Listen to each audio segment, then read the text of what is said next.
Olá, mais uma vez estamos aqui discutindo e falando sobre as tentativas do movimento golpista em colocar em dúvida o resultado eleitoral das eleições presidenciais de 2022. Estávamos muito ansiosos, tanto as pessoas da direita como da esquerda, para ver as novas provas ou a primeira prova, já que nenhuma foi apresentada até o momento, da que o PL apresentaria. E para nossa frustração, né, e pela frustração no sentido de nada de novo, sabe? Não houve nada de novo novamente. O Valdemar Costa Neto, político importante da política brasileira, gostando ou não dele, ele tem uma participação importante na política, uma carreira no Congresso Nacional relevante, seja na oposição ou como governista. Ele fez oposição, por exemplo, ao Fernando Henrique Cardoso. Forte oposição, questionou privatizações, teve uma importância na eleição do presidente Lula, né? Então, quando ele ganha a primeira vez, o Valdemar Costa Neto tem uma participação importante, né? É um cara com uma carreira política a ser respeitada. Hoje ele se encontra refém do bolsonarismo por vários motivos. Ele precisa segurar a base que ele elegeu, no máximo o máximo até o final do ano até o começo do ano que vem, porque senão ele vai perder fundo partidário. Então ele precisa fazer esse jogo de cena com o Bolsonaro e o bolsonarismo, e ele está submetendo a sua carreira a esse vexame que foi a tentativa de questionar o resultado eleitoral, né?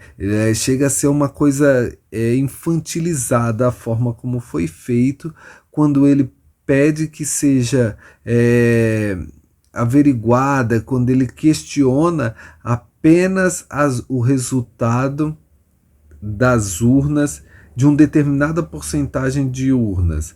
Então já é questionável. E para piorar, ele só quer que essas urnas sejam, as urnas do segundo turno sejam avaliadas, questionadas e reavaliadas e investigadas.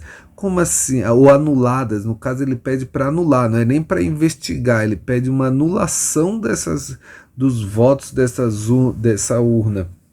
É ridículo, é infantil, é muito amador, porque qual é a lógica, né? As urnas que serviram no primeiro turno não servem no segundo turno.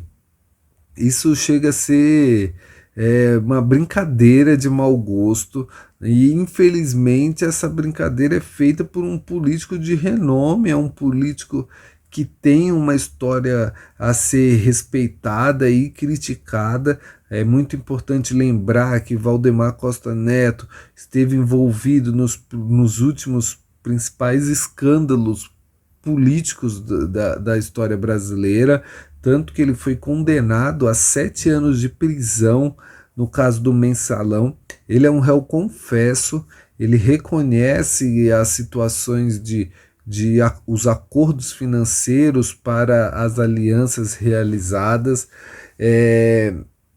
Foi engraçado que o Valdemar Costa Neto, que hoje é braço mais forte, o aliado principal do Bolsonaro, foi agraciado por uma decisão do Supremo Tribunal Federal. Hoje, quem eles criticam e questionam, ele recebe o indulto, né, de Natal, um indulto de final de ano se eu não me engano, do presidente Temer, e depois esse indulto é reconhecido pelo Supremo Tribunal Federal, tá? Então, assim, logo ele, um cara, porque assim, o Bolsonaro, qual é o grande peso nas costas do Lula, por exemplo, para o bolsonarismo?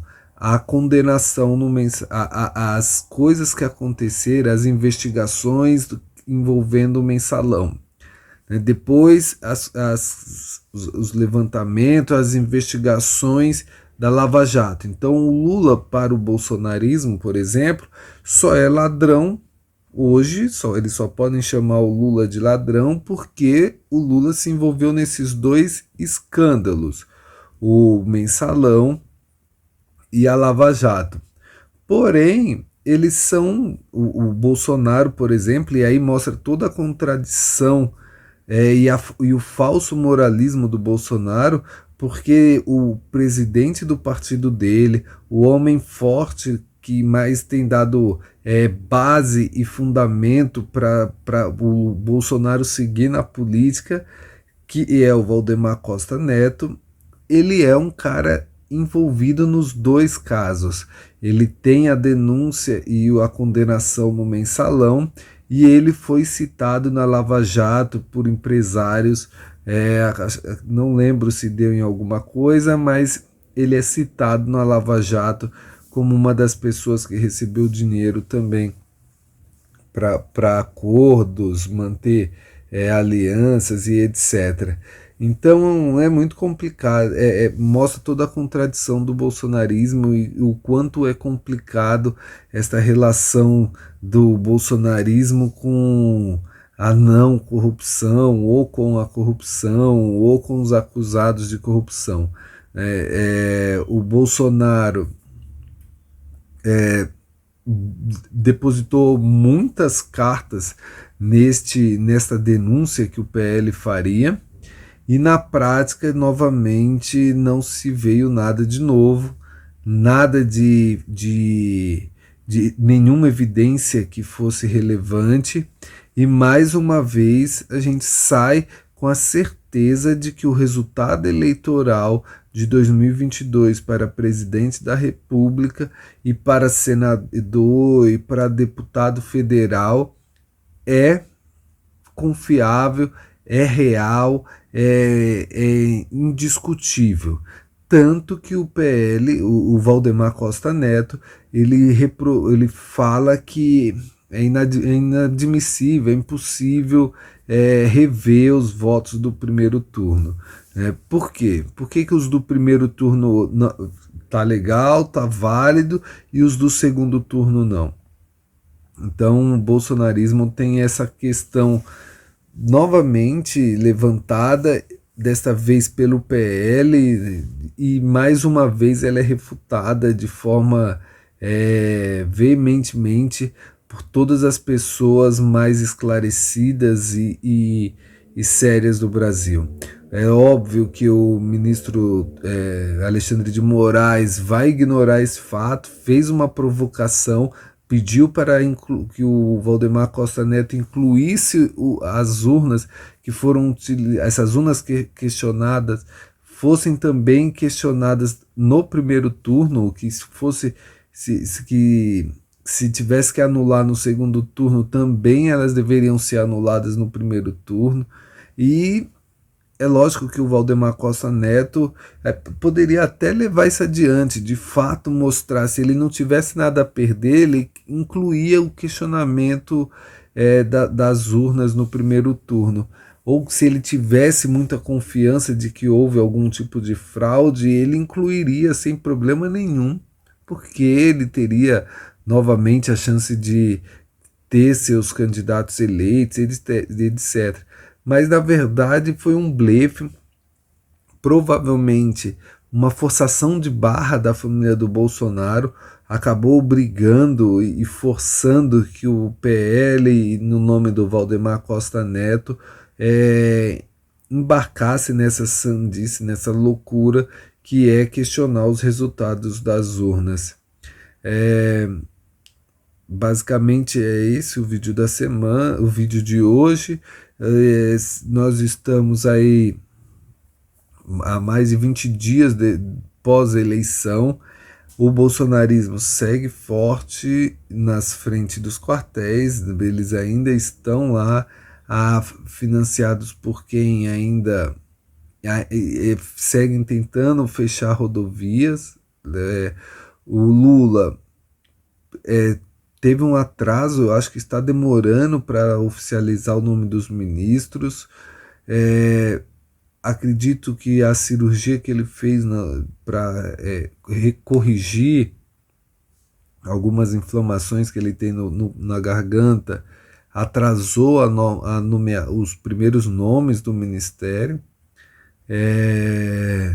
Mas estamos aí, mais uma semana de Copa do Mundo, nenhuma novidade em relação às questões políticas. De importante, hoje nós tivemos a primeira narração por uma mulher na TV aberta, algo histórico, algo importante. O feminismo ganha com essa narração, né? Então foi um momento importante. É lógico que você pode questionar a qualidade da narração, mas você não deve questionar o fato dessa narração ser de uma mulher. Né? Você pode não gostar, como não gostamos do Galvão Bueno, como não gostamos de, sei lá, de qualquer outro narrador, do Kleber Machado, etc.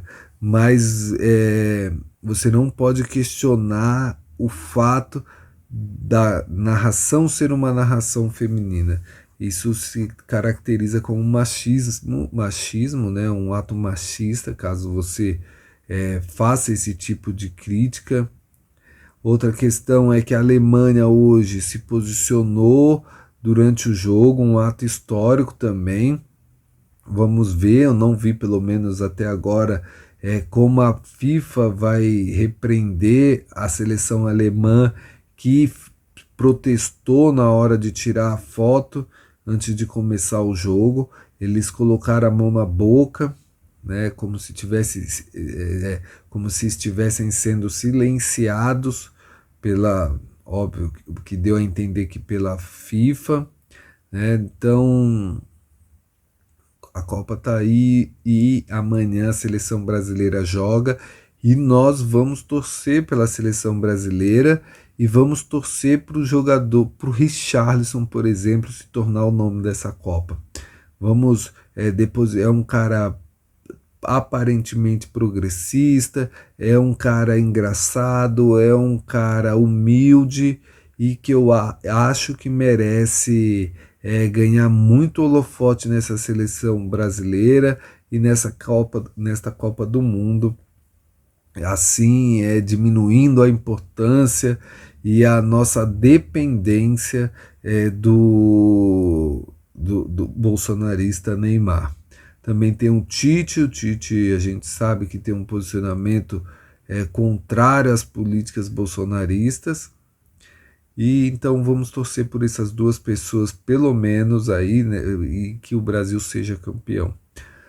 Campeão não, vencedor deste jogo, pelo menos. Um grande abraço e até a próxima.